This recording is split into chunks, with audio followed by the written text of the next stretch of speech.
Hoy vamos a descubrir muchos secretos, desde las plantas hasta los fitofarmacéuticos. Quédense con nosotros. Esto es Quien Sabe, Sabe. Yo soy Susana Ballesteros Carpintero. Acompáñenme.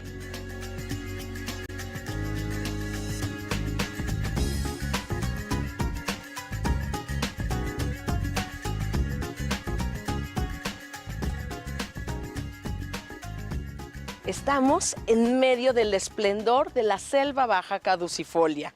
Es un gusto encontrarnos en el Centro de Desarrollo de Productos Bióticos con la directora, nada más y nada menos que la doctora Gabriela Trejo. Es un placer siempre estar con ustedes aquí en CEPROVI. ¿Qué tal? Pues mucho gusto de recibirte a ti aquí en el CEPROVI y pues sí, con todo gusto y con todo entusiasmo de platicarles de lo que hacemos aquí en este Centro de Investigación del Instituto Politécnico Nacional. Muchísimas gracias, doctora. Y a mí lo que me parece fantástico es que podemos conocer las plantas, la vegetación a profundidad, con muchos equipos, con alta tecnología, con especialización, que nos van a llevar, en tu caso, hasta desarrollo de fitofarmacéuticos. Sí, en efecto, mi línea de investigación está basada en el conocimiento de las plantas, como estos organismos vivos fascinantes, y fascinantes pues en el sentido de que al no poder moverse han tenido que desarrollar, ser muy creativos, si se me permitiera decir. Las plantas son sumamente creativas para poder, pues poder sobrevivir a su ambiente sin poder moverse, ¿no? A diferencia de otros organismos vivos que pueden moverse, las plantas no pueden moverse, y unos de los, digamos que actores, que son los responsables de esta capacidad de las plantas, pues son compuestos químicos que después el hombre pues podemos utilizar para desarrollar fitomedicamentos. Entonces es sumamente fascinante lo que hacemos aquí en el CEPROVI. Es fascinante y logras sorprendernos por recordarnos cosas que parecieran elementales, como decir, las plantas son seres vivos, no son objetos, no son cosas inertes, son seres vivos. Y como seres vivos, también lo has dicho y sorprende, desarrollan estrategias, se tienen que defender. Estar aquí en la selva baja caducifolia nos hace recordar que la mitad del año ha tirado sus hojas. Podemos pensar, está seca, pero realmente no, es parte de una estrategia. Sí, claro, estamos aquí, el CEPROVI está ubicado en una parte de selva baja caducifolia aquí en el estado de Morelos, y pues sí, a lo largo del año el panorama, el paisaje va cambiando. Ahorita en esta época pues está la época de secas, pero las plantas siguen vivas, ¿no? Ellas, como te decía, no pueden moverse, tienen que estar en un lugar fijo, sobrevivir a altas radiaciones de luz, a las noches que son más frescas, a épocas de alta humedad, y pues todo eso lo logran a través de la síntesis, de la producción de compuestos químicos. Y en esa parte es donde aquí en el CEPROVI dan el salto desde lo vegetal, yo le llamo hasta lo digital, con todos sus procesos y alta especialización y tecnología. Sí, aquí definitivamente comenzamos con las plantas y a partir de ellas pues podemos generar productos que son de interés para el hombre. Mi línea de investigación es una línea de investigación multidisciplinaria. Entonces partimos desde el conocimiento tradicional, desde el conocimiento empírico de nuestros ancestros, para identificar plantas que a partir de lo que está descrito en la medicina tradicional, pues nosotros podemos suponer que tienen alguna aplicación ya más adelante, una aplicación farmacéutica. Pero al mismo tiempo no dejamos de pensar, de tener presente que son organismos vivos y como tal pues no van a generar el compuesto químico pues en el momento en que nosotros los investigadores lo necesitamos. Entonces, en este sentido, en mi línea de investigación multidisciplinaria, tomamos en cuenta y nos interesa mucho pues conocer los motivos, si se le quiere decir así, las razones, los factores que son los que provocan que la planta sintetice ese compuesto químico, porque además esos compuestos químicos pues le permiten comunicarse con los otros seres vivos y es una parte también sumamente fascinante, permite comunicación entre las propias plantas. O sea, ahí tengo que pedirte, barajéamela más despacio, doctora. Las plantas se comunican entre las plantas y la pregunta es, ¿se expresan? Sí, las plantas se comunican entre las plantas y las plantas se comunican con otros seres vivos. Hay una interacción. Hay una interacción y esa interacción es el, digamos, el mensaje, si hablamos en términos de comunicación, pues el mensaje es dado a través de compuestos químicos. Entonces va a haber plantas que, viéndolo en un sentido más simple o sencillo, pues van a mandar mensajes. Estos mensajes son sustancias químicas que le van a decir a la otra planta que se acerque o que no se acerque. Y lo mismo va a pasar con otros organismos vivos como los insectos, por ejemplo. Por ejemplo, un insecto sabe en qué periodo puede venir a tomar néctar o polen de alguna planta. ¿En algún momento todo esto ustedes lo llevan al laboratorio? Sí, por ejemplo, habría varios ejemplos que podríamos dar, pero en el caso de los insectos puede ser a partir de inclusive de la forma de los frutos, ¿no? A partir La del forma. la forma de los frutos, el color de las frutas o lo que son los compuestos volátiles, o sea, compuestos que nosotros no vamos a percibir a simple vista, pero que los insectos sí son capaces de detectar porque están equipados, preparados para poder detectar, reconocer ese mensaje que le mandan las plantas. Doctora, ¿y todo lo que nos estás platicando, tú lo empleas en tu trabajo en laboratorio? Sí, de hecho es parte fundamental del trabajo de laboratorio. Yo estoy convencida que no podemos ver a las plantas como cajas negras, sino al contrario, en la medida que nosotros seamos capaces de conocer lo que ocasiona, lo que provoca que la planta produzca ese compuesto, pues nosotros en el laboratorio también vamos a ser capaces de producirlos. Entonces vamos a pasear por tu laboratorio. Estamos en Quien Sabe, Sabe. Acompáñanos.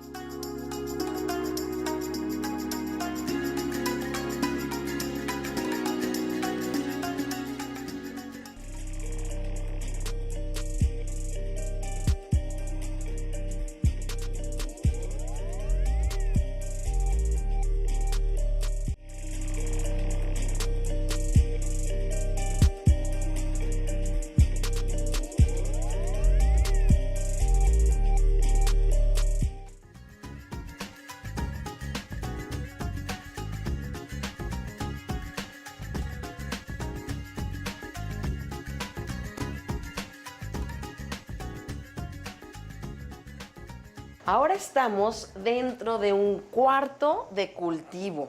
Yo me siento como si hubiera neonatos haciendo un símil con humanos, porque veo plantulitas.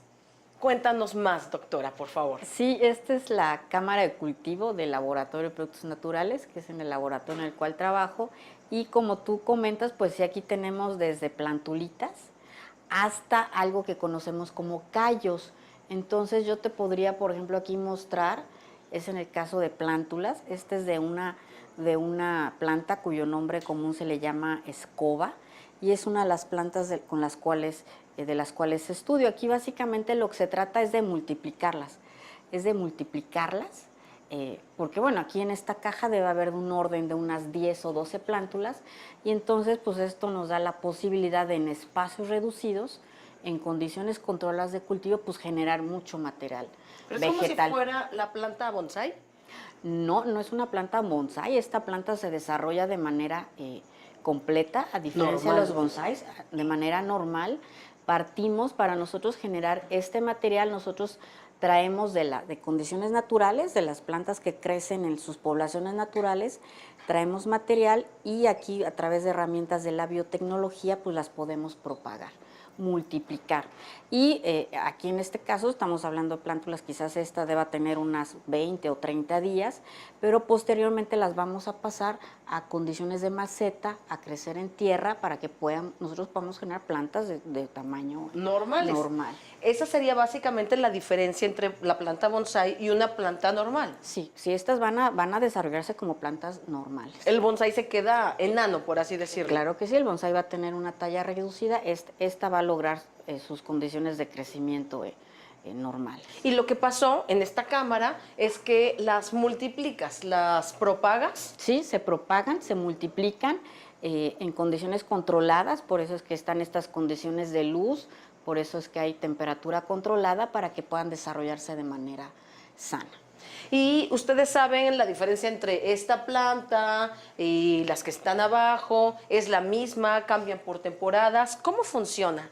No, aquí sí tenemos, tenemos varias especies. Nosotros trabajamos en el laboratorio de productos naturales con alrededor de 6 especies, todas medicinales. Y acá hay varias. Esta, como te decía, esta se le llama palo de escoba. Esta otra de aquí, su nombre común es hierba del cáncer. Y pues tenemos por ahí otra que es una especie de dalia. Cada una de estas son especies diferentes y también en etapas de crecimiento diferentes. Y eso tiene varios propósitos. Una como una etapa necesaria para poder propagarla o multiplicarla y otra también para fines de investigación. Porque en este sentido, pues también las plantas, dependiendo de su etapa de crecimiento, se le llama su estado fenológico, pueden producir más o menos de los compuestos que nos interesan. Entonces también tenemos aquí diferentes ejemplos de las plantas creciendo en diferentes etapas. Doctora, recuérdame por favor la diferencia entre fenotipo y genotipo. Sí, el fenotipo es lo que se expresa, lo que nosotros vemos De la planta. De la planta. Sus hojas, Exactamente. su tallo, su color. El color de sus flores, eso sería lo que es el fenotipo. Fenotipo. Y en el caso del genotipo, pues es el material genético. Y aquí también lo conocen. Sí, también tenemos dentro de la línea de investigación que es multidisciplinaria, nosotros también tenemos investigaciones desde el punto de vista genético para ver bajo qué condiciones se afecta la parte de los genes y de qué manera esto puede estar relacionado con que la planta produzca más el compuesto que nos interesa. Entonces también es algo que hacemos. Otro aspecto interesante que tenemos desde el punto de vista de variabilidad genética tiene que ver con que pues en la naturaleza las plantas crecen en diferentes condiciones. Entonces, por ejemplo, esta especie en la particular hemos identificado diferentes poblaciones a lo largo de esta zona en donde nosotros nos ubicamos y hemos visto que en condiciones naturales producen diferentes compuestos, diferentes cantidades y eso puede tener también una relación con la parte genética. Y aquí, dentro de este cuarto de cultivo, están in vitro. Le llamamos in vitro cuando está en una caja. Sí. Y aquí vemos, yo veo como un gel. Esto se le llama sustrato. Es como lo que quiere decir la tierra o sus nutrientes. Sí, este efectivamente es un gel y a través de este gel la planta pues va a estar en contacto con los nutrientes que requiere para poder crecer.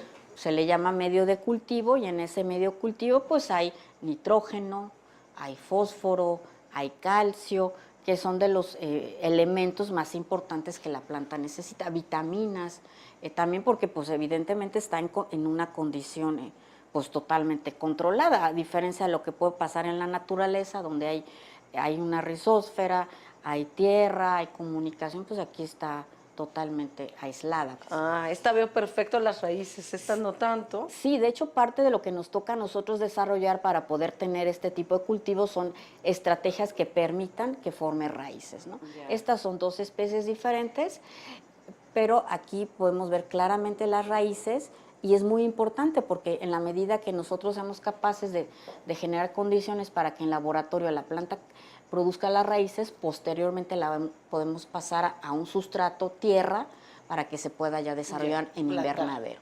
Ah, muy bien. Doctora, y esta parte también me llama mucho la atención. ¿Qué es y por qué está en un constante movimiento? Aparte de la temperatura, de la luz, ¿qué es esto? Sí, también son, de hecho es la misma especie, estas dos son la misma especie, y una está, en realidad también es un sustrato, pero en este caso es un sustrato líquido, y la condición de agitación pues va a permitir que se puedan difundir, transferir mejor los nutrientes y los absorba mejor la planta. Más o menos en este frasco debe de haber del orden de unas 100 plantas. Aquí hay 10 aproximadamente y aquí del orden de 100, plantas. Sí. Mismas que en un momento van a plantarse en condiciones ya, digamos, reales. Aquí son condiciones controladas. Sí, aquí son condiciones controladas, pero luego cada una de estas se va a separar y se va a colocar en sustrato, en tierra y en invernadero. Bien. Doctora, me llama la atención a la que le llamaste planta del cáncer. Popularmente se le dice así y nosotros sabemos que esta planta se puede propagar y después las puedes plantar. Sí. ¿Podemos platicar de esta planta con su proceso? Claro que sí, Haremos una pausa y entonces ahora, ¿me invitas a un invernadero? por supuesto que sí. Vamos.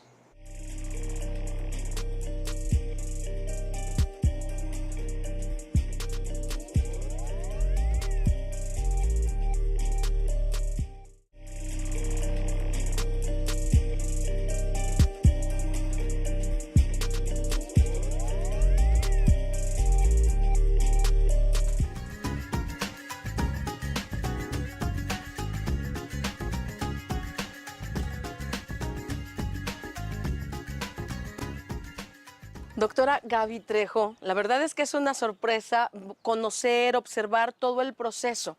Pero fíjate que aún aquí, en el esplendor de las plantas, me sigo preguntando, ¿en qué momento, desde el conocimiento tradicional, desde el conocimiento ancestral de las plantas mexicanas, se puede llegar a un fitofármaco?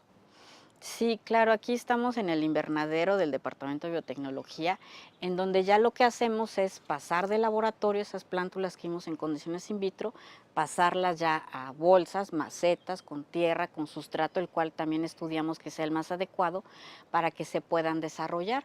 Y ya al momento que se desarrollan las plantas, que tienen, hay cantidad de material vegetal suficiente, pues entonces hacemos el análisis de su constitución química, de su composición, para saber si efectivamente están produciendo esos compuestos que son necesarios, pues, para poder llegar a hablar de un fitomedicamento. ¿Alguna de estas plantas en especial tú la conoces con mayor profundidad o tres o cuántas? Sí, aquí tenemos varias, tenemos aquí, bueno, de la parte de ornato tenemos violetas africanas, por allá tenemos algo de citronelas, y esta en particular también es una hierba del cáncer. Es otra especie, es una especie diferente a la que vimos en el laboratorio, pero también se le conoce comúnmente como hierba del cáncer precisamente porque desde la época prehispánica fue utilizada por nuestros ancestros para tratar tumores. Bueno, en ese sentido pues, nos hablaba de tumores, en esa época se hablaba de inflamaciones, bolas, etcétera, pero pues, se sabe que sí tiene un efecto a nivel de citotoxicidad, o sea, sí mata células cancerígenas, cancerosas. Eso sí, ya Eso está sí está comprobado por ustedes. Sí, eso sí está comprobado. Desde metodología de Sí. investigación científica Sí, y farmacológica. sí está comprobado que efectivamente sí los extractos que se elaboran a partir de estas plantas sí mata células malignas, ¿no? ¿Cómo podemos saber? O sea, esta planta desde los ancestros se tomaba para tumores, con distintos análisis, con distinto grado de profundidad de investigación. Ustedes saben que sí tiene un componente. Ese componente sí está resolviendo o atacando algún momento del cáncer. Se le conoce a la planta algo así como el compuesto activo que ayuda o coadyuva a la mejora. Sí conocemos el compuesto activo. De hecho, también algo sumamente interesante en el caso de las plantas medicinales es que en realidad a veces no son un compuesto, son varios los compuestos. Entonces, una ventaja en el caso de fitomedicamentos elaborados a partir de plantas es que en realidad en ese fitomedicamento que se elabora a partir de un extracto estandarizado, pues hay más de un compuesto, porque a veces necesitan actuar en conjunto, se le llama sinergia, que actúan en conjunto para matar a las células. Entonces es como veíamos hace un rato, las plantas en su propio desarrollo, como no se mueven, desarrollan estrategias, esas estrategias a veces las observamos y les damos un uso, ustedes las investigan y se puede llegar a esta molécula o a este grupo ¿Sí? de elementos que son pertinentes para resolver un problema específico, como en el caso de cáncer, hablando de estas plantas. Sí, por supuesto, nosotros hacemos todo el desarrollo, es decir, nosotros partimos del conocimiento empírico, que es sumamente valioso, el conocimiento tradicional, la descripción que hay en muchos de nuestros códices o libros que datan desde épocas, desde antes de la llegada de los españoles a México, y a partir de descripciones como que tal planta sirve para la mala digestión, tal planta sirve para bajar hinchazones, tal planta es una planta naturaleza caliente, es una planta naturaleza fría, todo eso nosotros lo tomamos en cuenta, pero para fines de poder desarrollar un producto, pues necesitamos hacer una validación científica, porque también en nosotros, es decir, en las plantas, estos compuestos tienen una función. O sea, realmente las plantas por eso dedica energía a producir el compuesto. Y entonces nosotros a través de las investigaciones, una investigación multidisciplinaria, pues nosotros tratamos de identificar aquellos factores que hacen que la planta lo produzca, porque los intereses, si pudiéramos tener cada una de las partes, en esto es muy diferente, pero en la planta tiene una función, básicamente es de comunicación con otros organismos. Y entonces, por ejemplo, doctora, no es lo mismo que yo tome una hoja y la mastique, a que me haga un té o a que la pulverice y entonces tenga una sustancia que voy a ocuparla como un suplemento. Todo ese proceso ustedes lo desarrollan. ¿Tú trabajas con qué parte de estos procesos? Nosotros lo que hacemos es analizar la planta en sus diferentes componentes, como tú has mencionado. A veces efectivamente la acumula más en la raíz, por ejemplo.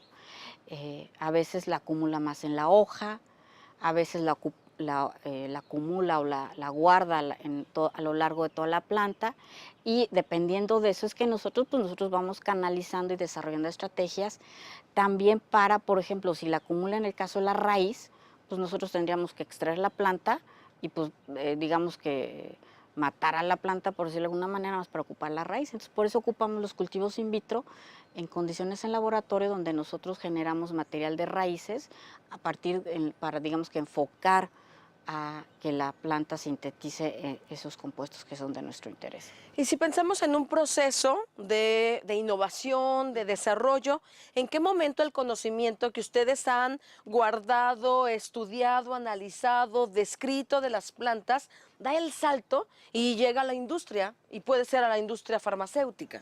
Sí, claro, aquí se necesitan definitivamente trabajos multidisciplinarios, trabajos colaborativos, porque además de conocer la constitución química, pues nosotros necesitamos verificar que efectivamente tienen esa actividad. Para eso pueden utilizarse cultivos celulares, en el caso de cáncer, pueden utilizarse hacer experimentos con animales, lo que se le conoce los modelos murinos, pero en algún momento se tiene que hacer investigación en estudios a nivel preclínicos y clínicos, para entonces efectivamente poder asegurar que se trata de algo seguro, que es algo eficaz, y hacer toda esta parte, inclusive planes de negocios, etcétera, que hablaría de un proceso que sea inclusive económicamente factible.